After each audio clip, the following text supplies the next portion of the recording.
జై శ్రీరామ్. ఈరోజు స్వామి వివేకానందుల వారి యొక్క జయంతి, అదేవిధంగా మాత జీజియా మాత జయంతి సందర్భంగా ఈరోజు మద్దునూర్ పట్టణంలో హిందూ సనాతన ధర్మ జాగృతి మహాసభ నిర్వహించుకుంటున్నామంటే ఎంతో సంతోషమైనటువంటి విషయము. మరి ఈరోజు జీజియా మాత జయంతి సందర్భంగా, స్వామివారి యొక్క జయంతి సందర్భంగా ఈ సభ లోపల మనం చెప్పుకునేటువంటి విషయాలు చాలా ఉన్నాయి. మనకి ఇచ్చినటువంటి సమయం లోపల 4 విషయాలను మీ ముందు తెలియజేస్తూ, మరి తన కోసం బ్రతికేవాడు మనిషి అయితే నలుగురి కోసం బ్రతికేవాడు ఛత్రపతి.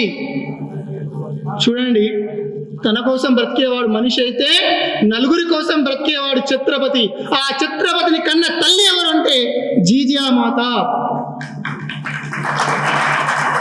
ఈరోజు సనాతన ధర్మం 4 పాదాలపై సగర్వంగా నిలబడి ఉందంటే దాంట్లో ఎంతో కృషి జీజియా మాత గారిది కూడా ఉంది. రాజుని ఎలా పెంచాలో, ఒక ధీరుని ఎలా పెంచాలో గొప్ప అయినటువంటి ఆదిశక్తి యొక్క ప్రతిరూపమే జీజియా మాత.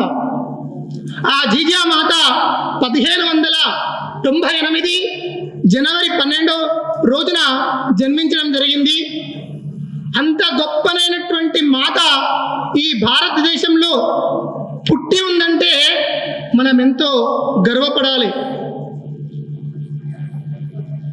ఆ యొక్క జీజియా మాత ఈరోజు ఛత్రపతిని కానీ అందించకపోయి ఉంటే,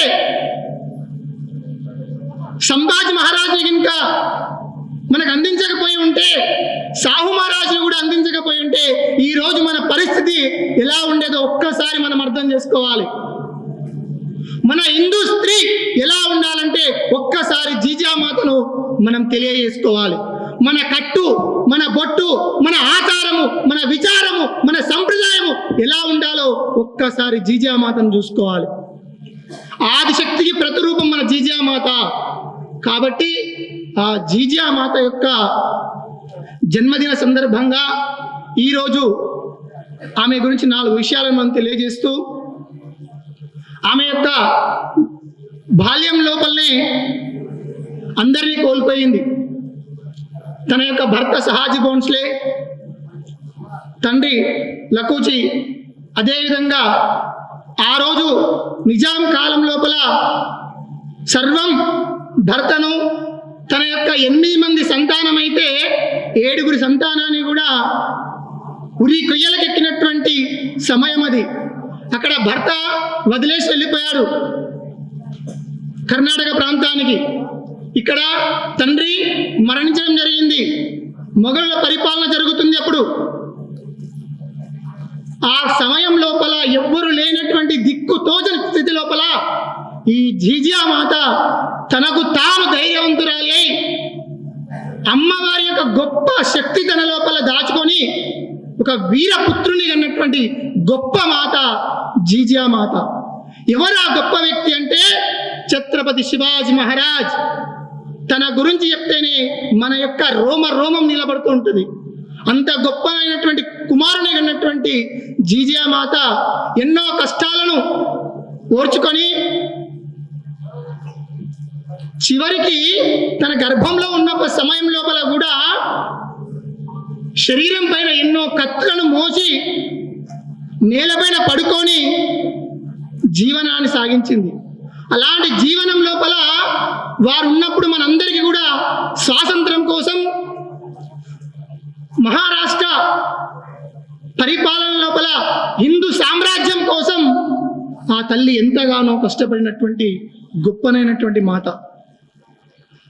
ఆ యొక్క ఛత్రపతి శివాజీ మహారాజును ప్రతి ఒక్క యుద్ధానికి ఎలా తయారు చేసిందంటే నరనరాల నుండి రామాయణము ఇతిహాసాలను పిల్లగానికి ఒగ్గు పెట్టి ఎలాగైతే నేర్పుతుందో ఛత్రపతిని కూడా అదే విధంగా తయారు చేసినటువంటి గొప్పనైనటువంటి జీజియామాత. అలాంటి తల్లి మన దగ్గర ఉందా ఈరోజు? ఒక్కసారి మనం ఆలోచించుకోవాలి. అదేవిధంగా శివాజీ మహారాజ్ 390 యుద్ధాలు చేస్తే ఏ ఒక్క యుద్ధం కూడా ఓడిపోలేడు ఈరోజు. ఎందుకు అంత గొప్పనైనటువంటి శక్తి పరాక్రమాలు అతని దగ్గర ఉన్నాయంటే ఆ తల్లి నేర్పినటువంటి ఆత్మస్థైర్యం తన లోపల దాగి ఉంది. కాబట్టి మన యొక్క తల్లిని పూజించడము, పరమత సహనాన్ని తెలియజేయడము ఆ యొక్క జీజియామాత ద్వారానే ఛత్రపతి శివాజీ మహారాజుకు రావడం జరిగింది. అదేవిధంగా చివరికి ఛత్రపతి శివాజీ మహారాజ్ రాయగఢ్ కోటను జయించే సమయం లోపల తన యొక్క అన్నను కోల్పోవడం జరిగింది. అన్నను ఎవరు చంపడం జరిగిందంటే అఫ్జల్ ఖాన్ అనేటువంటి క్రూరమైనటువంటి రాక్షసుడు చంపడం జరిగింది. ఆ రాక్షసుని ఎలాగైనా వధించాలి అని చెప్పి తల్లి చెప్తుంటే అప్పుడు శివాజీ కూడా కొంచెం వెనుక ముందయ్యిండు. తనయా, నీవు చేతుకు గాజులేసుకో, నన్ను అమ్మ అని పిలువకు, నేను వెళ్ళి యుద్ధం చేస్తా. తన లోపల ఆత్మ స్థైర్యం నింపడం కోసం ఆ యొక్క జీజియామాత అన్నటువంటి మాటలను తాను గుర్తు చేసుకొని అఫ్జల్ ఖాన్ అనేటువంటి క్రూరమైనటువంటి రాక్షసుని పైన యుద్ధాన్ని ప్రకటించి యుద్ధం గెలవడం జరిగిందంటే ఆ తల్లిలో ఉన్నటువంటి కసిని శివాజీ లోపల పెంచడం జరిగింది. కాబట్టి మనం అందరం కూడా హిందువు హిందువు అని చెప్పుకుంటున్నాం కదా, మరి హిందువు అంటే ఎవరు? హిందువు అంటే ఎవరు అసలు? మీరు ఎక్కడికైనా వెళ్ళి చూడండి, పాటలు పాడేవారిని ఏమంటారు? గాయకుడు అంటారు. ప్రవచనం చెప్పేవారిని వక్త అంటారు. మీరు గాయకులు కారు అన్నారనుకోండి, నేను ఏం చేస్తాడు? పాడి చూపిస్తాడు. తన యొక్క గానామృతంతో పాడి చూపిస్తాడు. కానీ మీరు హిందువులంటే తెలియాలంటే ఏంది? మేము హిందువులం అని చెప్పుకుంటున్నాం కదా. హిందూ అంటే ఎవరు? హిందూ అంటే సర్వజన బంధువు. ఈ భారతదేశం లోపల ప్రతి ఒక్కరిని కూడా దగ్గరికి తీసుకునేటువంటి గొప్పనైనటువంటి మనిషి ఎవరు అంటే హిందువు. అంత గొప్పనైనటువంటి ప్రపంచం లోపల గొప్పనైనటువంటి ధర్మం ఎవరిది అంటే ఒక హిందువుది మాత్రమే. అదేవిధంగా గీత నేర్చుకో, రాత మార్చుకో. గీత ఎవరి దగ్గర ఉంది? ఒక్కసారి గుర్తు చేసుకోవాలి. మీ ఇంటి లోపల ఫోన్ ఉందా? 1,00,000 రూపాయలది? అవసరం లేదు. మీ ఇల్లు 5 కోట్ల బంగ్లా ఉందా? అవసరం లేదు. నీ ఇంటి లోపల భగవద్గీత జ్ఞాన జ్యోతి నడుస్తుందా? అది కావాలి. మీకు ఎప్పుడు ఎక్కడ ఏదైనా సరే భగవద్గీత పుస్తకాలు కావాలంటే ఒక్క చిన్న ఫోన్ కాల్ చేయండి, మేము ఎక్కడికైనా తీసుకురావడానికి సిద్ధంగా ఉన్నాం. కానీ మన ఇంటి లోపల ఖచ్చితంగా గీత అనేది నడుస్తూ ఉండాలి. అదేవిధంగా